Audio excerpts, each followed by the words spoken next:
दोस्तों नमस्कार, स्वागत है एक बार फिर से आज की बड़ी और ताजा खबरों में। आपको बता दें कि किसान नेता राकेश टिकैत का बड़ा ऐलान। बोले किसान आंदोलन का हश्र क्या होगा अभी तक नहीं पता, खेत की तरह करनी होगी किसान आंदोलन की रखवाली। वहीं काला दिवस मनाने को लेकर दिल्ली बॉर्डर पर तगड़ा बवाल, हंगामे के बीच भड़के राकेश टिकैत। वहीं किसान आंदोलन में भाजपा को 2 लोगों की छवि खराब होने का डर, इसलिए नहीं सुन रहे किसानों की बात। वहीं आंदोलन के 6 महीने पूरे होने पर मनाया गया काला दिवस। किसान बोले कोरोना का डर दिखाकर हमें डराना चाहती है सरकार।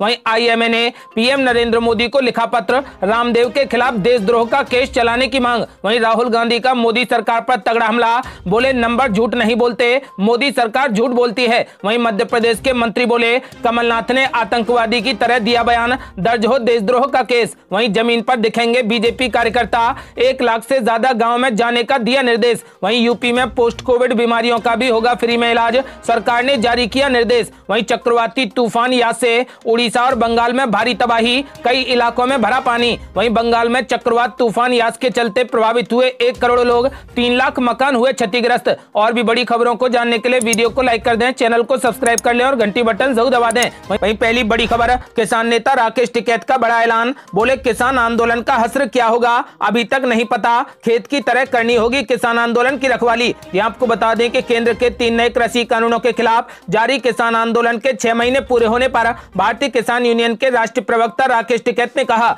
ये आंदोलन अभी लंबा चलेगा, कोरोना काल में कानून बन सकते हैं तो समाप्त क्यों नहीं हो सकते। उन्होंने कहा कि सरकार आंदोलन को कुचलने का प्रयास करेगी। आंदोलन का हश्र क्या होगा अभी तक नहीं पता, अगर आंदोलन असफल हुआ तो सरकार मनमर्जी करेगी और अगर सफल रहा तो किसानों की आने वाली पीढ़ियों को लाभ मिलेगा। कोरोना काल में सरकार ने क्या किया समझ नहीं आया, ऑक्सीजन देने वाले को लाठी मिली, समझ में नहीं आया कि सरकार देना क्या चाहती थी। 400 का इंजेक्शन 40,000 में बेचा गया, बीमारी के नाम पर देश को लूटा गया, रोटी तिजोरी की वस्तु बन गई है, उसी के नाम पर यह आंदोलन है। हम शांति से आंदोलन बढ़ाएंगे, ये आंदोलन 2024 तक भी चल सकता है। किसानों को इसके लिए उसी तरीके से तैयार रहना है जैसे वो फसलों की तैयारी करते हैं। आपको बता दें कि राकेश टिकैत ने कहा कि अगर गांव में बैठे लोग नहीं आएंगे तो आंदोलन कैसे चलेगा। आंदोलन की रखवाली खेत की तरह ही करनी होगी। यहाँ पर ट्रॉलियां, बांस, चारपाई सहित अन्य सामान चाहिए। चंदा गांव से आ रहा है, आंदोलन लंबा चलना है तो सामानों को बर्बाद नहीं करना होगा। सफेद झंडा कल लगेगा, शांति से वार्ता और आंदोलन दोनों जारी रहेंगे। हर महीने 26 तारीख आती है। उन्होंने कहा कि वो धरना स्थल पर पानी बिजली नहीं कटने देंगे, प्रशासन तंग करेगा तो गांव में इलाज करेंगे। बता दें कि केंद्र के 3 नए कृषि कानूनों के खिलाफ दिल्ली की सीमा पर प्रदर्शन कर रहे किसानों ने अपने आंदोलन के 6 माह पूरे होने पर काला दिवस मनाया है। आपको बता दें कि उन्होंने काले झंडे फहराए, साथ ही मोदी सरकार को ऐलान कर दिया है यदि आपने कृषि कानूनों को रद्द नहीं किया तो ये आंदोलन 2024 तक चलेगा और यूपी में चुनाव होगा और वहां पर भी बीजेपी को वोट न देने की अपील की जाएगी। यदि आप भी किसानों का खुले दिल से समर्थन करते हैं तो इस वीडियो को लाइक कर अपनी राय हमें कमेंट बॉक्स में जरूर दें। और बड़ी खबर, काला दिवस मनाने को लेकर दिल्ली बॉर्डर पर तगड़ा बवाल, हंगामे के बीच भड़के राकेश टिकैत। यहाँ आपको बता दें कि केंद्र सरकार के कृषि कानूनों के खिलाफ किसान आंदोलन के 6 महीने पूरे होने पर किसान यूनियनों ने दिल्ली की सीमा पर काला दिवस मनाया। इस कड़ी में गाजीपुर बॉर्डर पर प्रदर्शन की कमान राकेश टिकैत ने संभाली थी। यहां पर जमकर तगड़ा हंगामा हुआ, लोगों की भीड़ जुटाकर कोविड प्रोटोकॉल की जमकर धज्जियां उड़ाई गईं। आपको बता दें कि गाजीपुर में किसान नेताओं की सह पर जमकर हंगामा हुआ। राकेश टिकैत ने खुलेआम कैमरे पर कहा कि हंगामा होगा। पुलिस और प्रशासन की समझाइश के बावजूद भी किसान नहीं माने। हालांकि किसानों के इस कार्यक्रम के ऐलान के साथ ही दिल्ली पुलिस ने लोगों से कोविड स्थिति और लॉकडाउन के कारण सभाएं नहीं करने की भी अपील की थी। गाजीपुर बॉर्डर पर किसानों का प्रदर्शन उग्र हो गया, जिसे जैसे तैसे शांत कराया गया। जब टिकैत से पूछा कि भीड़ क्यों आई तो वो भड़क गए। उन्होंने धमकी देते हुए कहा कि जिसको जो करना है कर लो। उसी दौरान वह सरकार का पुतला फूंकने की कोशिश की गई। आपको बता दें कि संयुक्त किसान मोर्चा ने आंदोलन के 6 महीने पूरे होने पर 26 मई को काला दिवस मनाने का ऐलान किया था। इस मौके पर किसान नेता राकेश टिकैत ने भी काली पगड़ी पहनी। आपको बता दें कि काले झंडे फहराने के साथ ही राकेश टिकैत ने कहा कि सरकार हमारी बात नहीं सुन रही, इसलिए हमने काले झंडे उठाए,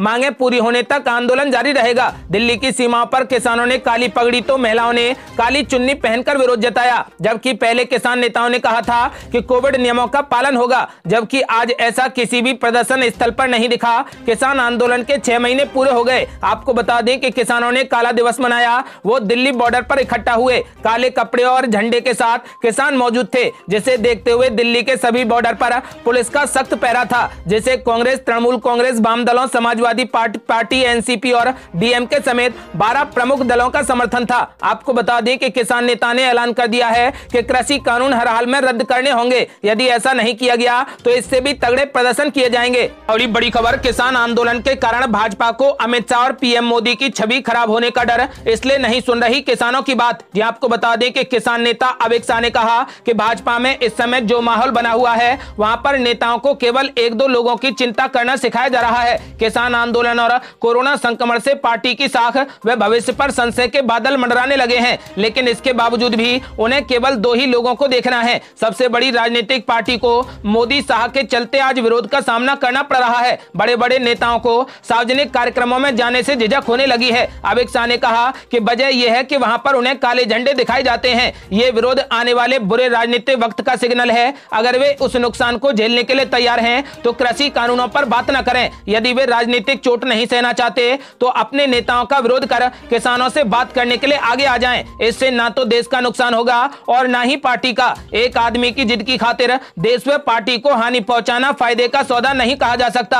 अगर भाजपा किसानों की मांग नहीं मानती है तो उसे उत्तर प्रदेश और पंजाब के विधानसभा चुनाव के बाद 2024 के लोकसभा चुनाव में अपने नेताओं के अहंकार और जिद का खामियाजा भुगतना पड़ेगा। अमित शाह कहते हैं कि अगर देश के मौजूदा राजनीतिक परिदृश्य को देखें तो हो सकता है कि आने वाले निकटवर्ती समय में भाजपा खुद ही ऐसे नेताओं से निजात पाले। पार्टी के भीतर से ऐसी बहुत सी आवाजें बाहर निकलने के लिए बेताब हैं। ऑल इंडिया किसान खेत मजदूर संगठन ने 26 मई को देश भर में काला दिवस अभियान शुरू कर दिया है। किसानों, खेत मजदूरों तथा आंदोलन के समर्थक, श्रमिकों, छात्रों, युवाओं व महिला संगठनों समेत नागरिकों ने अपने घरों, वाहनों, ट्रैक्टरों पर काले झंडे लगाए। मोहल्लों तथा कॉलोनियों में प्रधानमंत्री नरेंद्र मोदी के पुतले भी फूके गए। संगठन के राष्ट्रीय अध्यक्ष सत्यवान और महासचिव शंकर घोष ने कहा कि भाजपा की मोदी सरकार द्वारा बनाए गए कृषि कानून किसानों को बर्बाद करने वाले हैं। मोदी सरकार की मंशा किसानों को उजाड़ कर सिर्फ कॉर्पोरेट घरानों का खजाना भरने की है। नए कृषि कानूनों से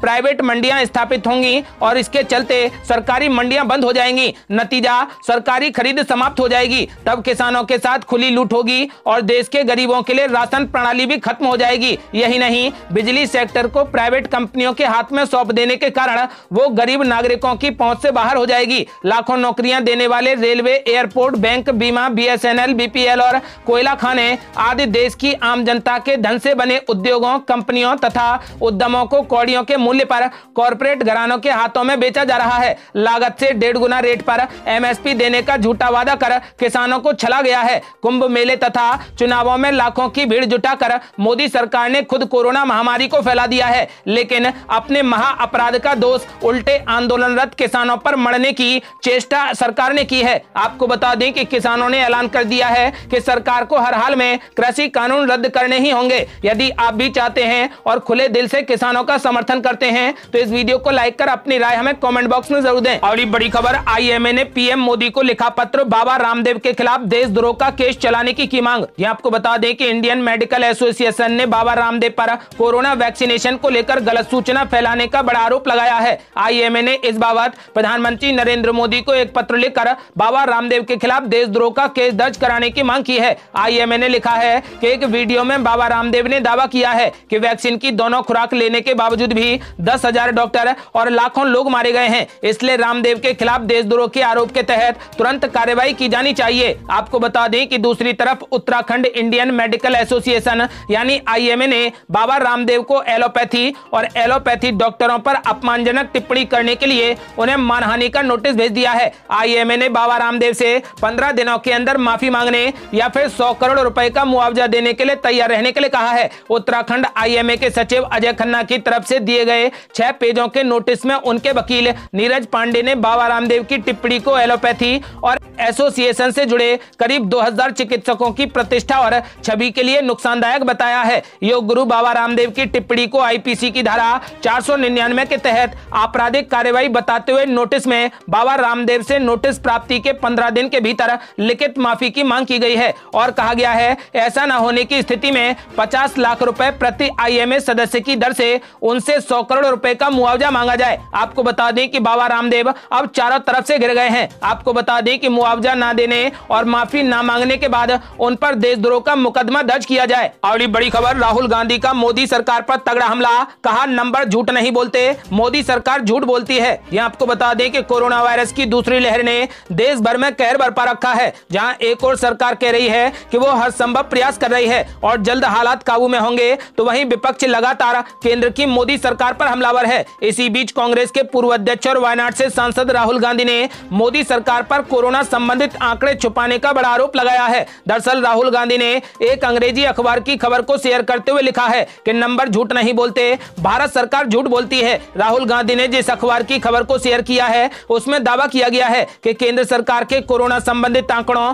और असलियत में बहुत अंतर है। बता दें कि कांग्रेस नेता राहुल गांधी कोरोना काल में केंद्र की मोदी सरकार पर लगातार हमले बोल रहे हैं। इससे पहले उन्होंने गंगा में बहती लाशों को लेकर भी मोदी सरकार पर तगड़ा हमला बोला। उन्होंने ट्वीट कर कहा कि देश दुनिया फोटो देखकर दुखी है, लेकिन जिन्होंने मजबूरी में मृत प्रियजनों को गंगा किनारे छोड़ दिया उनका दर्द भी समझना होगा और इसके लिए मोदी सरकार जिम्मेदार है। आपको बता दें कि अब राहुल गांधी ने मोदी सरकार पर एक और बड़ा आरोप लगा दिया है और कहा है कि मोदी सरकार के कोरोना संबंधित आंकड़े गलत हैं और मोदी सरकार असलियत छुपा रही है। और ये बड़ी खबर, मध्य प्रदेश के मंत्री का बड़ा ऐलान, कहा कमलनाथ ने आतंकवादी की तरह दिया बयान, दर्ज हो देशद्रोह का केस। यहां आपको बता दें कि मध्य प्रदेश की शिवराज सरकार में कैबिनेट मंत्री महेंद्र सिंह सिसोदिया ने कमलनाथ पर जमकर हमला बोला और उनके खिलाफ देशद्रोह एक्ट लगाने की मांग की। महेंद्र सिंह सिसोदिया ने बड़ा आरोप लगाया है कि कमलनाथ ने अपने पार्टी कार्यकर्ताओं से कहा कि मौका अच्छा है, आग लगा दो। ये वही भाषा है जो आतंकी बोलते हैं और बमबारी, आगजनी और हिंसा से संलिप्त रहते हैं। उन्होंने कहा कि ये कृत्य आतंकवाद का है। महेंद्र सिंह ने कमलनाथ के खिलाफ देशद्रोह एक्ट लगाने की मांग करते हुए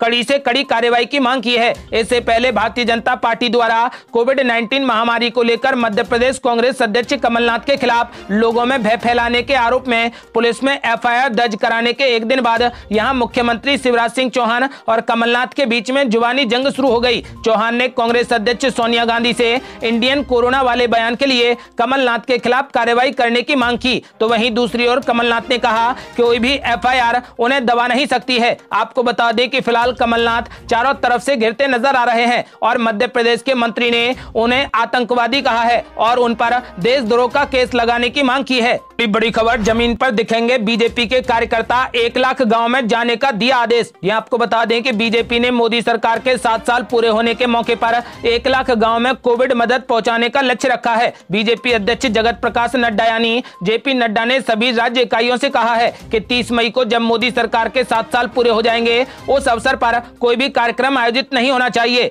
सोमवार को देश भर के पार्टी पदाधिकारियों और राज्य इकाइयों से वीडियो कॉन्फ्रेंस के जरिए जेपी नड्डा ने बैठक की और जेपी नड्डा ने कहा कि कार्यकर्ताओं को 1 लाख गांव तक पहुंचना है। इनमें उन गांव का खास तौर से चयन किया जाए जहां पर कोरोना के मामले मिले हों। इन गांव में पार्टी कार्यकर्ता कोविड से जुड़ी राहत सामग्री का वितरण करेंगे। इसमें सूखा राशन, सैनिटाइजर, मास्क और ऑक्सीमीटर शामिल हैं। इसके अलावा देश भर में 50,000 रक्तदान शिविर भी लगाने का निर्देश दिया गया है। जेपी नड्डा ने 2 टूक कहा, इस अभियान के दौरान कोविड प्रोटोकॉल का खास तौर से ध्यान रखा जाए, किसी तरीके की भीड़ न लगनी चाहिए, 2 गज की दूरी और मास्क पहनना सुनिश्चित किया जाए। अगर किसी कारण कोविड प्रोटोकॉल का पालन करना संभव न हो तो फिर वीडियो कॉन्फ्रेंस के जरिए उपस्थिति सुनिश्चित की जाए। सभी मंत्रियों को खास तौर से गांव में जाने का निर्देश दिया गया है। वे चाहे केंद्रीय मंत्री हों या फिर राज्यों के मंत्री, हर मंत्री को 2 गांव में जाकर कोविड राहत सामग्री का वितरण करना अनिवार्य होगा। आपको बता दें कि इस कोरोना काल में बीजेपी की खराब हुई छवि को जेपी नड्डा सुधारना चाहते हैं, इसलिए उन्होंने 1 लाख गांव में बीजेपी कार्यकर्ता और नेताओं को जाने का ऑर्डर दे दिया है। और बड़ी खबर, उत्तर प्रदेश में पोस्ट कोविड मरीजों का होगा फ्री में इलाज, सरकार ने जारी किया आदेश। यहाँ आपको बता दें कि उत्तर प्रदेश सरकार ने कोरोना नेगेटिव हो चुके मरीजों के लिए नया आदेश जारी कर दिया। नए आदेश के मुताबिक कोविड नेगेटिव होने के बाद पोस्ट कोविड दिक्कतें झेल रहे मरीजों का फ्री में इलाज होगा। यूपी सरकार ने यह फैसला तब लिया है जब कई मरीजों को कोरोना से ठीक होने के बाद भी कई दिक्कतों का सामना करना पड़ा है। विशेषज्ञों ने भी इस बाबत साफ कहा कि कोरोना से ठीक होने वाले मरीजों का भी ध्यान रखना होगा। उत्तर प्रदेश में कोविड-19 के प्रबंधन के लिए गठित टीम 09 को मुख्यमंत्री योगी आदित्यनाथ ने निर्देश देते हुए कहा कि टेस्ट, ट्रेस और ट्रीट के मंत्र के अनुरूप कोरोना के खिलाफ हमारी रणनीति कारगर सिद्ध हो रही है। कोविड टेस्टिंग भी तेज हो रही है, साथ ही दैनिक केस में भी कमी आती जा रही है और रिकवरी दर बेहतर हो रही है। वर्तमान में प्रदेश में कुल 62,271 एक्टिव कोरोना के मरीज हैं। आपको बता दें कि कोरोना के नेगेटिव होने के बाद यदि कोई भी व्यक्ति अब बीमार होता है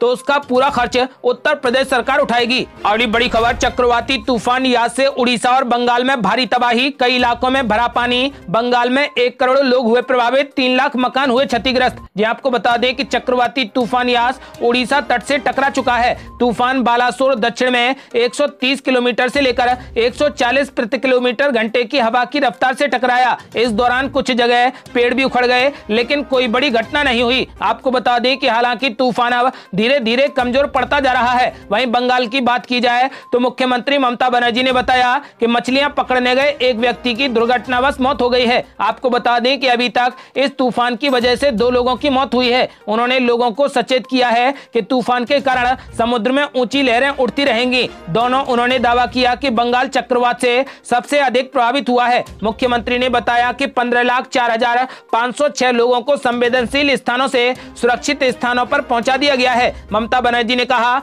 मैं पूर्व मेदिनीपुर, दक्षिण 24 परगना और उत्तर 24 परगना जिलों में प्रभावित इलाकों का जल्द ही हवाई सर्वेक्षण करूंगी। उन्होंने बताया कि अभी राज्य सरकार के पास चक्रवात यास के कारण हुए नुकसान से संबंधित प्रारंभिक आंकड़े हैं। बनर्जी ने कहा कि नुकसान संबंधी सटीक जानकारी मिलने में अभी कम से कम 72 घंटे का समय लगेगा। बता दें कि चक्रवाती तूफान यास बुधवार सुबह करीब 9 बजे तट पर टकराया था। इसके साथ ही उत्तरी उड़ीसा और पड़ोसी राज्य पश्चिम बंगाल में भीषण चक्रवाती तूफान ने अपना प्रभाव दिखाना शुरू कर दिया, जहां इस दौरान 130 से लेकर 140 किलोमीटर प्रति घंटे की रफ्तार से हवाएं चली हैं। आपको बता दें कि इसमें उड़ीसा और बंगाल में भारी नुकसान हुआ है, जिसके कारण ममता बनर्जी ने हवाई सर्वेक्षण का ऐलान कर दिया है और साथ ही सभी के लिए मुआवजे का भी ऐलान हुआ है। आपको बता दें कि पीएम नरेंद्र मोदी ने हर संभव मदद के लिए सांत्वना दी है। ये थी अब तक की बेहद बड़ी खबरें। यदि आपने अभी तक हमारे चैनल को सब्सक्राइब नहीं किया है तो कृपया चैनल को सब्सक्राइब कर घंटी बटन जरूर दबा दें। जल्दी मिलते हैं बड़ी अपडेट के साथ, तब तक के लिए जय हिंद, जय भारत।